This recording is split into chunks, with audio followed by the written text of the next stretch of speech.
66 million साल पहले 10 kilometre जितना बड़ा एस्ट्रॉयड अर्थ से हिट हुआ था, जिसने ज़मीन पर मौजूद 75% जिंदगी को ख़त्म कर दिया था, जिनमें डायनासॉर्स भी शामिल थे। मगर हमें कैसे पता चला कि डायनासॉर्स को एस्ट्रॉयड ने ख़त्म किया था? क्या सच में किसी एस्ट्रॉयड ने डायनासॉर को ख़त्म किया था? आज की इस वीडियो में हम इसी टॉपिक के ऊपर बात करेंगे। साल 1677 यूरोप में ह्यूमन हिस्ट्री में पहली बार डायनासोर की फॉसिल बोन को डिस्कवर किया गया। ये रॉबर्ट प्लॉट थे। प्लॉट ने यह पहचाना कि ये बोन थाई बोन की तरह लगती है। इसके साइज को देखकर इनको लगा कि शायद ये हाथी से आया हो सकता है। 1676 में हाथी की असल हड्डियों को एग्जामिन करने में कामयाब हुए, मगर ये थाई बोन इन हाथों की हड्डियों से काफ़ी मुख्तलिफ थी। प्लॉट ने यह कंक्लूड किया कि ये किसी जॉइंट पर्सन की बोन है। साल 1815 इंग्लैंड में विलियम बकलैंड को अपने सफ़र के दौरान जानवर की हड्डियां मिली। इन हड्डियों के दांतों, जबड़े और लिम्स को एग्जामिन करने के बाद उन्होंने 1824 में ये कंक्लूड किया कि ये किसी तरह के एक्सटिंक्ट कार्निवर्स लिजर्ड से आए हैं। उन्होंने इस एंशिएंट लिजर्ड को मेगालोसॉरस का नाम दिया, और जो प्लॉट ने थाई बोन डिस्कवर की थी वो भी इसी मेगालोसॉरस की थी। फिर 1842 में रिचर्ड ओवन ने इस फैमिली ऑफ फॉसिल्स को डायनासोरिया का नाम दिया, जिसका मतलब है टेरिबल लेजेंड। और हाँ, आपने यहाँ पर सही सुना है, डायनासोर का वर्ड इन्वेंट होने से पहले और डायनासोर होते क्या है इससे भी पहले हमने इसकी एक स्पीशी का नाम रख दिया था। जी हाँ, मेगालोसॉरस। 1970 में थ्योरी ऑफ प्लेट टेक्टोनिक्स को अर्थ साइंसेज की फील्ड में ग्राउंड ब्रेकिंग थ्योरी के तौर पर ख्याल किया जाता था। इस दौरान वेल्टर अल्वेरेस, जो कि एक अमेरिकन जियोलॉजिस्ट प्लेट टेक्टोनिक्स पर रिसर्च करने के लिए एपिनाइन माउंटेन्स को स्टडी कर रहे थे, वहां पर वो मैग्नेटिक एनालिसिस के लिए सैंपल इकट्ठा कर रहे थे। मगर उन्होंने स्टडी में केटी बाउंड्री को ऑब्जर्व किया। केटी बाउंड्री, जिसे KPG बाउंड्री भी कहा जाता है, दुनिया भर में रॉक फॉर्मेशन में पाई जाने वाली सेडिमेंट की एक थिन लेयर है। ये क्रिटेशियस और पैलेयोजोइक पीरियड के दरमियान 66 मिलियन साल पहले के ट्रांजिशन को इंडिकेट करता है। 1870 में इटालियन जियोलॉजिस्ट गिवानी कैप्लिनी ने पहली बार इस लेयर की डिटेल डॉक्यूमेंट दी थी। 1920 से 1930 में इनको ग्लोबल रिकॉग्निशन मिली। चार्ल्स सचर्ड ने स्केटिव बाउंड्री की ग्लोबल प्रेजेंस को तस्लीम किया और तजवीज़ पेश की कि यह किसी तरह के मेजर एक्सटिंक्शन की निशानदेही करता है। इस बाउंड्री में जो क्रिटेशियस रॉक्स हैं, इसमें एक वाइड वैरायटी ऑफ फॉसिल्स हैं, जबकि दूसरी तरफ ट्रशी रॉक्स में रिड्यूस्ड वैरायटी ऑफ फॉसिल्स हैं। इसका मतलब है कि इनके दरमियान कोई ना कोई कैटास्ट्रोफिक इवेंट हुआ था, जिससे बहुत सारे एनिमल्स एक्सटिंक्ट हो गए थे, जिससे ट्रशी पीरियड में डाइवर्सिटी ऑफ लाइफ बहुत रिड्यूस हो गई थी। और जब इनके फॉसिल्स बने तो इनके अंदर एक रिड्यूस्ड वैरायटी ऑफ फॉसिल्स थी as compare to Cretaceous fossils. ज़्यादातर प्लांटोलॉजिस्ट का ख्याल था कि ये एक्सटिंक्शन ग्रेजुअल था, ना कि सडन। मगर अल्वेरेस को ये सडन एक्सटिंक्शन लग रहा था। ये सडन था या ग्रेजुअल, इसका जवाब ढूंढने के लिए इनको पहले ये जानने की ज़रूरत थी कि इस क्ले की लेयर को फॉर्म होने में कितना वक्त लगा था। आप भी यहाँ पर सोच रहे होंगे कि क्ले की फॉर्मेशन का एक्सटिंक्शन के ग्रेजुअल या सडन होने से क्या लेना देना है। इसे मैं आपको एक एग्जांपल से समझाता हूँ। इमेजिन आपको ये फिगर आउट करना है कि रूम के अंदर आग आहिस्ता आहिस्ता करके लगी थी या सडनली। आप रूम में जाएंगे और आप ऐश लेयर को नोट करते हैं, जिसने हर चीज़ को कवर किया हुआ है। तो अब ये ऐश स्लोली फॉल हुई थी या सडन एक्सपीरियंस से?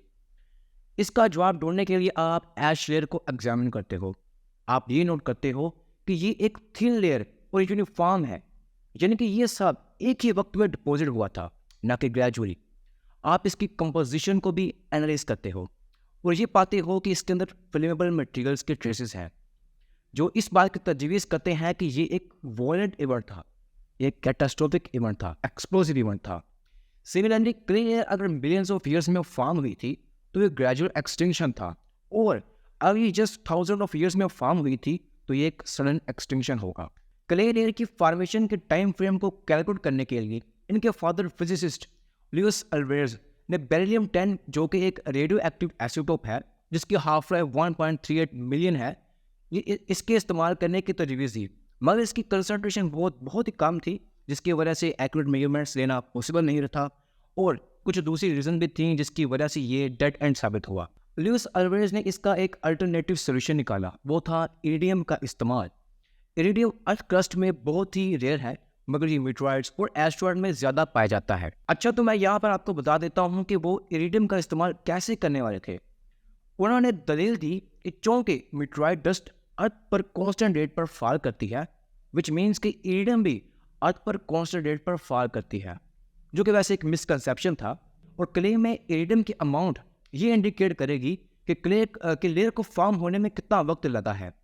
अगर अमाउंट कम हुई तो ये सडन एक्सटिंक्शन होगा, क्योंकि इसको बनने में ज़्यादा टाइम नहीं लगा। और अमाउंट ज़्यादा हुई तो ये एक ग्रेजुअल एक्सटिंक्शन होगा, क्योंकि बनने में ज़्यादा टाइम लगा, इसलिए अमाउंट भी बढ़ गई थी। तो इस तरह से वो अपने सवाल का जवाब ढूंढने वाले थे। अच्छा, तो मैं यहाँ पर आपको एक चीज़ क्लियर कर देता हूँ। एल्वेरस सडन एक्सटिंक्शन पर ही बिलीव करते थे, मगर इस वक्त ग्रेजुअल एक्सटिंक्शन थ्रू डोमिनेंट थी, और इसने इसकी टीम की एक्सपेक्टेशन को रिगार्डिंग इरिडियम कंसंट्रेशन को इन्फ्लुएंस किया, जिसकी वजह से उन्होंने ग्रेजुअलिज्म को कबूल तो नहीं किया था, मगर उसने इनकी इरिडियम की कंसंट्रेशन के ऊपर थिंकिंग को काफ़ी हद तक इन्फ्लुएंस किया, और वो भी ये एक्सपेक्ट करने लगे कि इरिडियम की कंसंट्रेशन हाई होगी, ना कि लो। अच्छा, तो अब वापस आते हैं और बात करते हैं इरिडियम के रिजल्ट्स की। जब इरिडियम एनालिसिस के रिजल्ट सामने आए तो वो सरप्राइज और कंफ्यूज्ड हो गए थे। अल्वेरस और इसकी टीम ने shocking high concentration of iridium को डिस्कवर कर लिया था। वो हाई कंसंट्रेशन को एक्सपेक्ट कर रहे थे, मगर एक्चुअल कंसंट्रेशन प्रेडिक्टेड कंसंट्रेशन से 30 टाइम्स हायर थी। अब इनको ये जानने की जरूरत थी कि ये अनॉमली कितनी वाइड स्प्रेड है। तो वो स्टडी करने लगे कि एक और डिफरेंट साइट मिले जहाँ पर केटी बाउंड्री एक्सपोज हो। आखिर इनको इस तरह की साइट डेनमार्क में मिल गई। जब इनके कुलीग ने वहाँ पर इरिडियम टेस्ट परफॉर्म किए तो रिजल्ट्स फिर से सेम निकले, विच मीन्स के क्रिटेशियस पीरियड्स के एंड पर जो कुछ भी हुआ था वो वसी पैमाने पर हुआ था। मगर अभी भी बहुत बड़ा सवाल था कि केटी बाउंड्री में ये हाई इरिडियम लेवल्स की आखिर वजह क्या थी। इरिडियम की डिस्कवरी से तकरीबन 10 साल कबल 1973 में फिजिसिस्ट वैलेंस टक्कर और पैलेंटोलॉजिस्ट डेल रजल ने सुपरनोवा हाइपोथेसिस दी कि 66 मिलियन साल पहले क्रिटेशियस पीरियड के एंड पर एक नियर बाय सुपरनोवा इवेंट हुआ था, जिसने मास एक्सटिंक्शन को ट्रिगर किया और डायनासोर को भी इसी ने खत्म किया था। इस हाइपोथेसिस के मुताबिक हमारे करीब एक मैसिव स्टार एक्सप्लोड हुआ था, जिसको हम सुपरनोवा एक्सप्लोजन कहते हैं। इस तरह की event immense amount of energy को रिलीज करते हैं और वेस्ट अमाउंट में मैटर और रेडिएशन को स्पेस में फेंकते हैं। इनमें हैवी एलिमेंट्स भी शामिल होते हैं, जैसे कि इरिडियम। इन इंटेंस रेडिएशन ने ओजोन लेयर को डैमेज किया होगा, जिससे हार्मफुल यूवी लाइट अर्थ की सरफेस तक पहुंची होगी, जिससे इकोसिस्टम डिस्टर्ब हुए होंगे और वाइड सेपरेट म्यूटेशन भी हुई होगी।